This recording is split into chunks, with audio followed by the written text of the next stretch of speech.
Hello everyone, इस video में हम जैक रांची द्वारा क्लास 12 सेशन 2021 से 22 का जो फर्स्ट टर्मिनल एग्जाम लिया जाना है उसके लिए क्लास 12 सब्जेक्ट बायोलॉजी के मॉडल सेट सेकंड के क्वेश्चंस का फुल एक्सप्लेनेशन के साथ हम लोग आंसर्स डिस्कस करेंगे, सॉल्यूशंस हम लोग जानेंगे।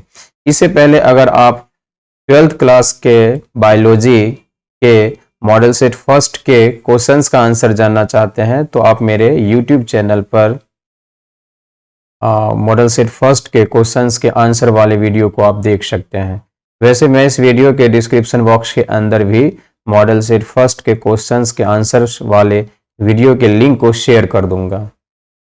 तो जैसा कि आप यहाँ स्क्रीन पर देख रहे हैं कि ये जो है सब्जेक्ट बायोलॉजी है, मॉडल सेट आपका यहाँ पर सेकंड है, तो इसका हम लोग सॉल्यूशंस जानेंगे। तो फर्स्ट क्वेश्चन है कि मॉर्गन जो एक साइंटिस्ट हैं उनके द्वारा किस पर अपना एक्सपेरिमेंट किया गया था, किस पर काम किया गया था। तो उनके द्वारा काम किया गया था फ्रूट फ्लाई पर, ड्रोसोफिला पर। ड्रोसोफिला का कॉमन नेम है फ्रूट फ्लाई। फीमेल में प्राइमरी सेक्स ऑर्गन किसे कहते हैं? तो जो प्राइमरी सेक्स ऑर्गन होता है उसे कहते हैं जो गैमेट्स और सेक्स हार्मोन्स दोनों बनाते हैं। तो फीमेल में ऐसा काम करता है ओवरी। इस तरह से ओवरी को हम लोग प्राइमरी सेक्स ऑर्गन्स कहते हैं और प्राइमरी सेक्स ऑर्गन्स को ही हम लोग गोनाड भी कहते हैं। यूट्रस का जो कैविटी होता है, जो यूटरीन कैविटी होता है, जैसा कि आप यहाँ पर देख रहे हैं, ये अगर यूट्रस है, यूटरीन कैविटी है, तो यहाँ अंदर में क्या है? एम्प्टी स्पेस है, कैविटी है। तो जो कैविटी होते हैं वो अंदर की तरफ से लाइंड होते हैं किससे? एंडोमेट्रियम से। ये देखिए, ये जो है ये एंडोमेट्रियम है यहाँ पर, ये, और यहाँ भी एंडोमेट्रियम है। यही लेयर जो होता है मेंस्ट्रुएशन के दौरान जो है वह ब्रेक होता है। बीच का ये जो लेयर है ये मसल्स वाला लेयर है, मसल्स का बना होता है। तो यूट्रेन कैविटी का जो ये सबसे अंदर वाला ये लेयर है, ये वाला जो लेयर, इसे एंडोमेट्रियम कहते हैं। ये भी एंडोमेट्रियम है। और ये मसल्स वाला लेयर क्या कहलाता है? मायोमेट्रियम। और एक पतला सा लेयर होता है चारों तरफ से होता है या सबसे बाहर की तरफ, जिसे पेरीमेट्रियम कहते हैं। तो यूट्रीन कैविटी किससे लैंड होता है? तो कैविटी से जो बिल्कुल सटा हुआ है उसे वही होगा ना आंसर, इसका आंसर। इस तरह से यूट्रीन कैविटी जो है वह एंडोमेट्रियम से लाइंड होता है।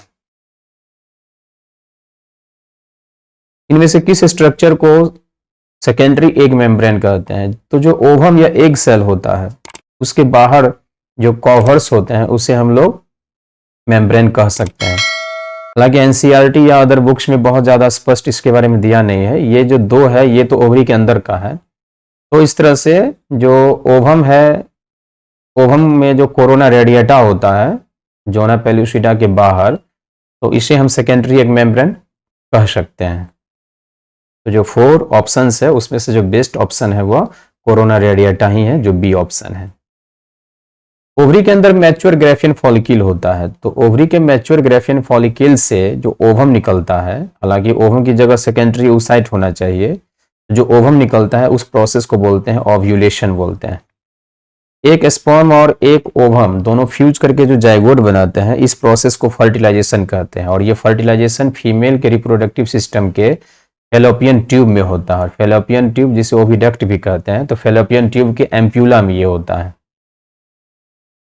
इम्ब्रियो और मदर के यूट्रस के बीच एक स्ट्रक्चर बनता है जिसे प्लेसेंटा कहते हैं। तो प्लेसेंटा क्या है? तो प्लेसेंटा जो है एक टेम्पोररी एंडोक्राइन मल्टीसेलुलर स्ट्रक्चर है जिसका काम होता है ऑक्सीजन और न्यूट्रिएंट्स को इम्ब्रियो तक पहुंचाना।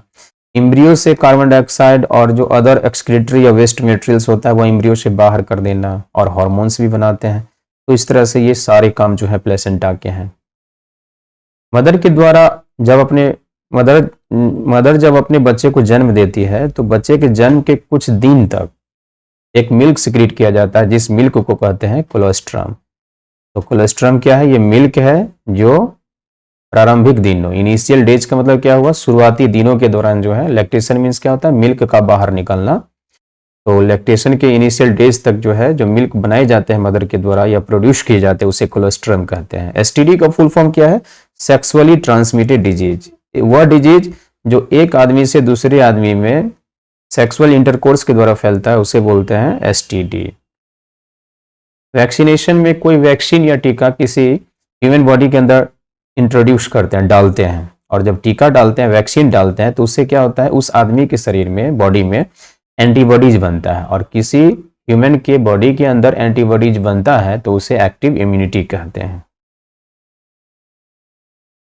इनफैक्ट स्टामेन में क्या होता है कि एक स्ट्रक्चर है जो 4 सेल्स फिजिकली कनेक्टेड रहते हैं, और ये जो 4 सेल्स फिजिकली कनेक्टेड है इसे बोलते हैं माइक्रोस्पोर टेट्राड। माइक्रोस्पोर टेट्राड कहते हैं। और इस माइक्रोस्पोर टेट्राड का जो ईच सेल है, प्रत्येक सेल है, वह हैप्लॉइड होता है, मींस एन होता है। जो डबल फर्टिलाइजेशन है वह फ्लावरिंग प्लांट्स में होता है, और डबल फर्टिलाइजेशन में क्या होता है, एक मेल गैमीट ओवम के साथ फ्यूज करके जाइगोट बनाता है जिसे सिनगैमी कहते हैं। दूसरा मेल गैमीट सेंट्रल सेल के पोलर न्यूक्लियाई के साथ फ्यूज करता है जिसे ट्रिपल फ्यूजन कहते हैं। सिनगैमी से क्या बनता है, जाइगोट, और जाइगोट से बाद में बन जाता है मैच्योर एम्ब्रियो। ट्रिपल फ्यूजन से क्या बनता है, प्राइमरी एंडोस्पर्म सेल बनता है, और लास्ट में बन जाता है एंडोस्पर्म। तो इस तरह से डबल फर्टिलाइजेशन में सिनगैमी और ट्रिपल फ्यूजन दोनों शामिल है। ओवम बनने के प्रोसेस को बोलते हैं oogenesis, जो फीमेल में होता है, और ये कब होता है, स्टार्ट कब होता है, तो जन्म के पहले ही, एम्ब्रियोनिक डेवलपमेंट के ही दौरान शुरू हो जाता है। मेल में जन्म के बाद शुरू होता है। एक जनरेशन से अगले जनरेशन में जो कैरेक्टर्स का ट्रांसफर किया जाता है या ट्रांसमिशन होता है उसे बोलते हैं इनहेरिटेंस। पेरेंट्स का जो कैरेक्टर है उनका ऑफस्प्रिंग में जाता है, इस प्रोसेस को इनहेरिटेंस कहते हैं। 1:1 का रेशियो हमें किस में मिलता है, तो 1:1 का रेशियो हमें मिलता है टेस्ट क्रॉस में। जब एक F1 हाइब्रिड और होमोजाइगस पेरेंट के बीच क्रॉस करवाते हैं तो इसमें क्या होता है, हमें 2 तरह के प्लांट मिलते हैं, एक ये वाला प्लांट मिलता है और एक ये वाला मिलता है प्लांट, और दोनों का जो रेशियो है वह 1:1 का होता है। ऐसा सिर्फ टेस्ट क्रॉस में होता है। लेकिन टेस्ट क्रॉस किसका, ये भी तो है ना, तो ये टेस्ट क्रॉस होगा मोनो हाइब्रिड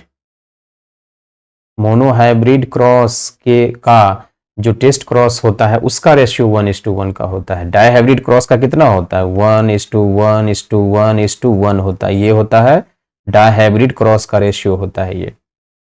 नेक्स्ट क्वेश्चन देखिए, डीएनए जो है वह 2 पॉलीन्यूक्लियोटाइड चेन के बने होते हैं। जो डीएनए होते हैं वो 2 पॉलीन्यूक्लियोटाइड चेन के बने होते हैं। ये एक पॉलीन्यूक्लियोटाइड चेन और ये दूसरा पॉलीन्यूक्लियोटाइड चेन। तो वह पॉलीन्यूक्लियोटाइड चेन जिसमें पोलैरिटी क्या होगा 3' एंड, और दूसरे का क्या होगा 5' एंड। तो इसका क्या होगा 3' एंड और इसका होगा 5' एंड।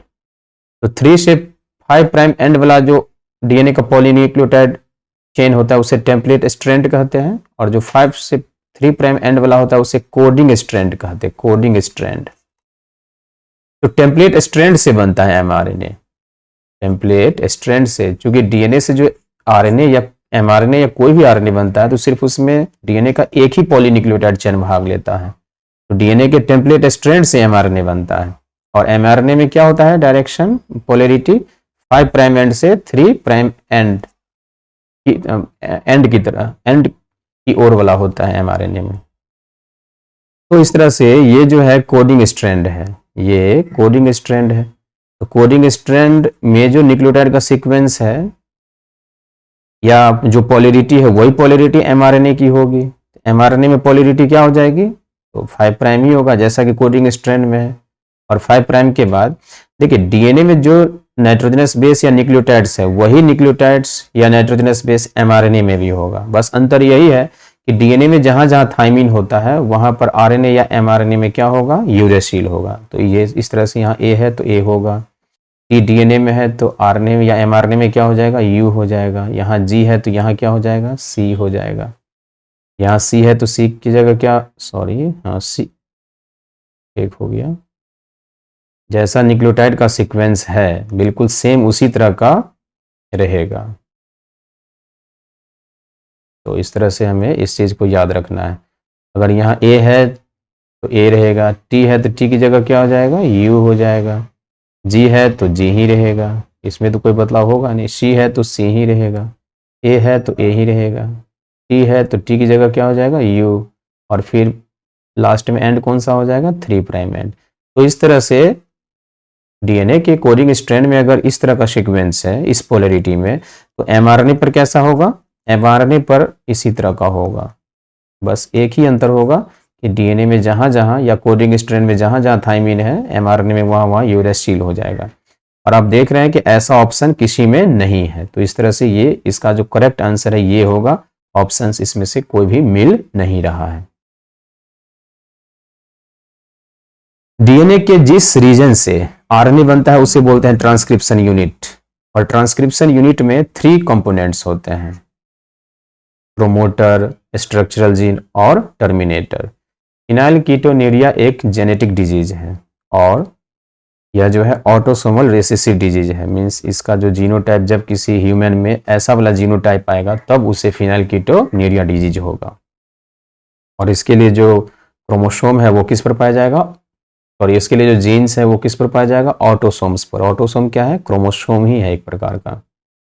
आरएनए में थाइमिन की जगह क्या होगा, ये तो सिंपल सा क्वेश्चन है, सॉरी मिस्टेक हो गया, यूरेसिल होगा। आरएनए में जो डीएनए है, डीएनए में जहां पर थाइमिन है वहां पर आरएनए में क्या होता है, यूरेसिल होता है।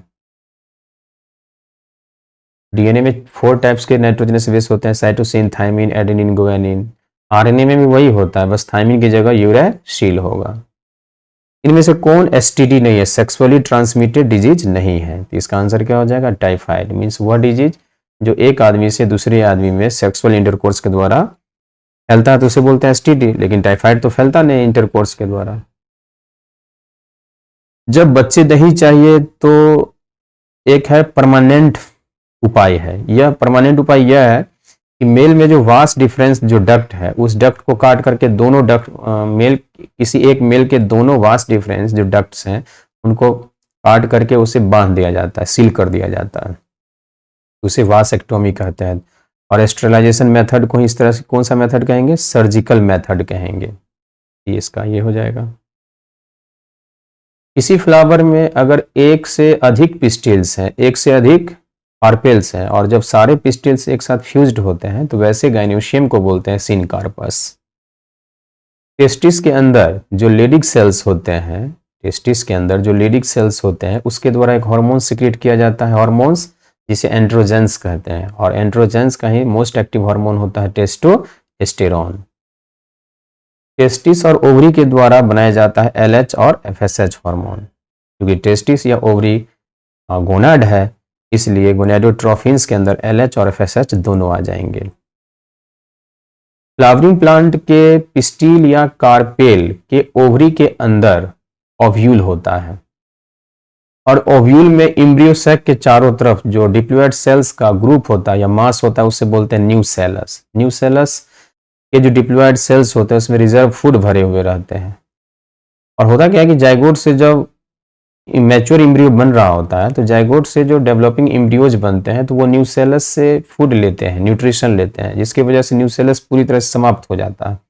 लेकिन कुछ ऐसे प्लांट्स हैं जिसमें क्या होता है कि ओव्यूल का जो न्यूसेलस है वह न्यूसेलस का कुछ पार्ट रिजिडुअल मतलब बचा खुचा पार्ट जो है वह सीड में भी मिल जाता है, और न्यूसेलस का जो रिजिडुअल पार्ट है बचा हुआ भाग है उसे बोलते हैं पेरिस्पर्म। जैसे ब्लैक पेपर में ये मिल सकता है आपको, बीट के सीड में भी मिल सकता है। प्रोटीन किस चीज के बने होते हैं, तो प्रोटीन अमीनो एसिड्स के बने होते हैं। डीएनए से जो एमआरएनए बने या कोई सा भी आरएनए बने तो उसे हम बोलते हैं ट्रांसक्रिप्शन बोलते हैं। डीएनए स्ट्रैंड पर जो एमआरएनए बनता है उसे ट्रांसक्रिप्शन कहते हैं। 70S और 80S राइबोसोम जो होता है उसमें जो S लगा हुआ है, इस S का मतलब होता है सेडिमेंटेशन कोफिशिएंट। सेडिमेंटेशन कोफिशिएंट का मतलब होता है कि कितना how fast A particle sediments, कितना तेजी से कोई पार्टिकल या कोई ऑर्गेनेल तेजी से नीचे सेडिमेंट कर जाता है, उसके लिए हम सेडिमेंटेशन कोफिशिएंट टर्म का यूज करते हैं। और अगर सेडिमेंटेशन कोफिशिएंट का वैल्यू आ जाता है तो इससे हमें इनडायरेक्टली है ना साइज और डेंसिटी भी पता चल जाता है, लेकिन हम इसे जो रिप्रेजेंट करते हैं एस को, वह सेडिमेंटेशन कोफिशिएंट के लिए ही करते हैं। डीएनए का वह रीजन जो पॉलीपेप्टाइड बनाने में यूज होता है उसे बोलते हैं सिस्टर्न बोलते हैं। तो पॉलीपेप्टाइड बनता है डीएनए के जिस कोडिंग सेगमेंट से, उसे सिस्टर्न कहते हैं। जो जेनेटिक कोड होता है उसमें टोटल 64 कोडॉन्स होते हैं। शुरू में यह हाइपोथेटिकल था कि एक कोडॉन जो है वो 3 न्यूक्लियोटाइड या 3 नाइट्रोजनस बेस के बने होते हैं। तो जब 3 न्यूक्लियोटाइड या 3 नाइट्रोजनस बेस के बनते हैं तो इस तरह से टोटल 64 कोडॉन्स बनते हैं। 64 कोडॉन्स बनते हैं। और ऐसा क्यों है? ऐसा इसलिए है कि जेनेटिक कोड में जो प्रत्येक कोडॉन है वह ट्रिपलेट है, मींस एक कोडॉन जो है वो 3 न्यूक्लियोटाइड्स या 3 नाइट्रोजनस बेस के बने हुए हैं। 64 कोडॉन्स में से 3 ऐसे हैं जो ट्रांसलेशन मींस प्रोटीन सिंथेसिस को बंद कर देते हैं, स्टॉप कर देते हैं, इसलिए उन्हें टर्मिनेशन कोडॉन या स्टॉप कोडॉन कहा जाता है। तो 3 में से एक जो है UGA है। रेप्लिकेशन के दौरान क्या होता है? डीएनए के दोनों पॉलीन्यूक्लियोटाइड चेन्स एक दूसरे से सेपरेट होते हैं, अलग होते हैं, लेकिन एक ही बार में पूरी लंबाई में अलग नहीं हो पाते हैं। इस तरह से इसका यह आंसर हो जाएगा। तो नेक्स्ट क्वेश्चन है कि डीएनए के जो 2 पॉलीन्यूक्लियोटाइड चेन्स होते हैं, तो जो डीएनए से डीएनए बनता है उसे रेप्लिकेशन कहते हैं। रेप्लिकेशन डीएनए के दोनों स्ट्रैंड पर होता है, मींस डीएनए को बनाने में डीएनए के दोनों पुराने वाले स्ट्रैंड्स भाग लेते हैं। डीएनए के दोनों पुराने वाले स्ट्रैंड्स जो हैं वो टेम्पलेट स्ट्रैंड्स कहलाते हैं। तो डीएनए के एक स्ट्रैंड पर क्या होता है? डीएनए एक बार अगर बनना शुरू हुआ, डीएनए का जो एक चेन बनना शुरू हुआ तो लगातार बनता ही रहेगा वो, तो कॉन्टिन्यूअस वहां पर बनेगा। और कॉन्टिन्यूअस किस पर बनता है? तो डीएनए लीडिंग स्ट्रैंड पर कॉन्टिन्यूअस बनता है। और जो लैगिंग स्ट्रैंड होता है उस पर जो है वह डीएनए का जो स्ट्रैंड है वो छोटे छोटे फ्रेगमेंट्स में बनते हैं, टुकड़े में बनते हैं, जिसे ओकाजाकी फ्रेगमेंट्स कहते हैं। तो इसका आंसर ये हो जाएगा। स्टेमेन के एंथर से पॉलिन ग्रेन्स का पिस्टिल के स्टिग्मा पर जब ट्रांसफर होता है तो उसे पॉलिनेशन कहते हैं, लेकिन ये पॉलिनेशन तो है नहीं। लेकिन यहाँ पे एक चीज लिखा है कि जिस प्लांट के स्टेमेन के एंथर से पॉलिन ग्रेन्स निकलेगा वह पॉलिन ग्रेन्स किसी दूसरे प्लांट के पिस्टिल के स्टिग्मा पर जाएगा। तो इसके लिए हम टर्म यूज करते हैं जेनोगैमिन। वह फ्रूट जो बिना फर्टिलाइजेशन के ही बन जाए उसे बोलते हैं पार्थिनोकार्पिक फ्रूट। जनरली क्या होता है कि एक फ्रूट, कोई फ्रूट जो होता है पिस्टिल के ओवरी से फर्टिलाइजेशन के बाद बनता है, और लेकिन कभी कभी क्या है कि बिना फर्टिलाइजेशन के भी फ्रूट बन जाता है। तो ऐसे फ्रूट को हम लोग बोलते हैं पार्थिनोकार्पिक फ्रूट, जैसे बनाना इसका एग्जाम्पल हो गया। तो इस तरह से हम लोगों ने इस वीडियो में बायोलॉजी मॉडल सेट सेकेंड के क्वेश्चंस का हम लोग आंसर डिस्कस कर लिए। इस वीडियो में यहीं तक। Thanks for watching.